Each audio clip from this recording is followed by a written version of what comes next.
بسم اللہ الرحمن الرحیم۔ حضرت آدم کی اولاد میں کیسے بت پرستی شروع ہوئی؟ سب سے پہلے کس کا بت بنایا گیا؟ سب سے پہلے کون شخص تھا جس نے بت بنایا؟ آخر کیا وجہ تھی کہ ایک اللہ کو ماننے والوں کو بتوں کی ضرورت پڑ گئی؟ آج کی ویڈیو انہی سوالات کے ارد گرد گھومنے والی ہے۔ حضرت آدم کی وفات کے 126 سال بعد حضرت نوح علیہ السلام پیدا ہوئے۔ بعض روایات میں بتایا جاتا ہے کہ 146 سال بعد حضرت نوح علیہ السلام کی ولادت بسعادت ہوئی۔ مشہور تاریخ دان مقاتل لکھتے ہیں کہ حضرت نوح کا اصل نام الاسکن تھا، جبکہ کچھ روایات میں ان کا اصل نام الساکن اور عبدالغفار لکھا گیا ہے۔ لیکن جب حضرت نوح علیہ السلام 40 سال تک روتے رہے تو ان کا نام نوح پڑ گیا۔ نوح کے لغوی معنی بہت زیادہ رونے والے کے ہیں۔ حضرت نوح کے والدین مومنین تھے۔ حضرت نوح کے والد کا نام شیث اور والدہ ماجدہ کا نام کیشوش بنت قابیل تھا۔ اللہ تعالیٰ نے حضرت نوح علیہ السلام کو تب نبوت عطا فرمائی جب بتوں کی پوجا عروج پر پہنچ چکی تھی۔ ہر طرف شرک کا بول بالا ہو چکا تھا، لوگ گمراہی میں ڈوب چکے تھے۔ سوال اب یہاں یہ پیدا ہوتا ہے کہ آخر اتنی جلدی انسان کو بتوں کی پوجا کیسے لگ گئی؟ ابھی تو حضرت آدم کی چوتھی پیڑھی بھی نہ آئی تھی۔ مشہور محدث اور تاریخ دان حضرت ابن جریر رحمۃ اللہ علیہ محمد بن قیس سے سند کے ساتھ روایت کرتے ہیں کہ حضرت آدم کی اولاد میں حضرت نوح سے پہلے کچھ نیک لوگ تھے۔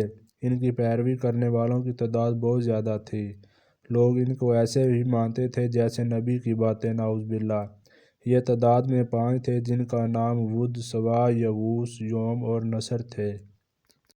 لوگ ان سے بے حد محبت کرتے تھے۔ جب ان 5 کا انتقال ہوا تو لوگ رنجیدہ رہنے لگے۔ شیطان نے لوگوں کے دلوں میں یہ بات ڈال دی کہ جن جگہوں پر یہ لوگ بیٹھا کرتے تھے کیوں نہ ان جگہوں پر ان کی نشانیاں رکھ دی جائیں۔ شروع میں یہ کچھ نشانیاں رکھی گئیں جو کہ ان کی استعمال شدہ تھیں۔ بعد میں ماہر مجسمہ ساز بلوا کر ان 5 بزرگوں کے مجسمے بنوا دیے گئے۔ انہی 5 بزرگوں کے نام پر ان مجسموں کے نام رکھ دیے گئے۔ لوگ دل جوئی کے لیے ان کے مجسموں کے پاس آتے۔ آہستہ آہستہ لوگوں نے ان بتوں کو اٹھا کر اپنی عبادت گاہوں میں رکھ دیا تاکہ عبادت میں دل لگا رہے۔ پھر وہ وقت آیا کہ لوگ انہی بتوں سے زیادہ اپنی فریادیں کرنے لگے۔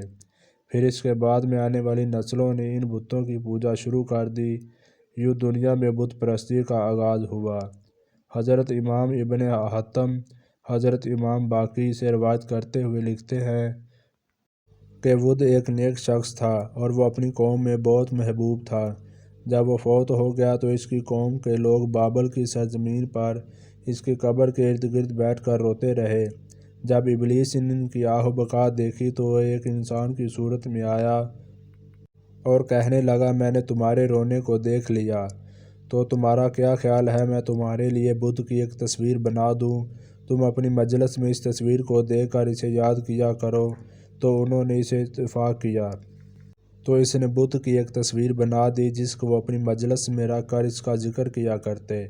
جب ابلیس نے یہ منظر دیکھا تو کہا، میں تم میں سے ہر ایک کے گھر بت کا ایک مجسمہ بنا کر رکھ دوں تاکہ تم میں سے ہر ایک شخص اپنے گھر میں بت کا ذکر کیا کرے۔ انہوں نے اس بات کو بھی مان لیا۔ پھر ہر گھر میں ایک ایک بت بنا کر رکھ دیا گیا۔ پھر ان کی اولاد بھی یہی کچھ کرنے لگی۔ پھر اس کے بعد ان کی جو بھی نسلیں آئیں تو وہ بھول گئیں کہ وہ بت ایک انسان تھا، اس کو خدا مان کر اس کی عبادت کرنے لگے۔ پھر انہوں نے اللہ کو چھوڑ کر اس بت کی پرستش شروع کر دی۔ پھر اللہ پاک کو چھوڑ کر جس بت کی سب سے پہلے پرستش شروع کی گئی وہ بت نام کا بت تھا۔ اللہ تعالیٰ نے سورہ نوح میں ان کے نام ذکر کیے ہیں۔ چنانچہ اس مشرک قوم کی اصلاح کے لیے اللہ نے حضرت نوح علیہ السلام کو پیغمبر بنا کر بھیجا۔ اب بات کرتے ہیں کہ عرب میں بت پرستی کا آغاز کیسے ہوا۔ کعبہ کے متولی خاندان نے 500 سال تک کعبہ کی تولیت کی۔ ان میں سے ایک شخص عمر بن لہا بن قمہ تھا جس نے 400 سال کی طویل عمر پائی۔ اس انسان نے کعبہ کو بتوں سے بھر دیا تھا۔ عمر بن لہا نے کعبہ میں بت صرف اس لیے رکھے کہ لوگ ایک اللہ کو بھول کر میری اطاعت میں آ جائیں۔ نعوذ باللہ۔ عرب میں ہی پھر اللہ نے اپنے آخری اور پیارے رسول حضرت محمد کو بھیجا جنہوں نے نہ صرف کعبہ کو بتوں سے پاک کیا بلکہ ایسا دین ہمارے حوالے کیا کہ جس پر چل کر ہم اشرف المخلوقات کہلوانے کے حقدار ہوئے ہیں۔ اللہ پاک ہمیں اور ہماری اولادوں کو شرک جیسے ناسور سے دور رکھے، تمام بیماروں کو ہر بیماری سے پاک کر دے اور ہمیں نبی پاک صلی اللہ علیہ وآلہ وسلم اور ان کی آل پر سے بے پناہ محبت عطا فرمائے، آمین۔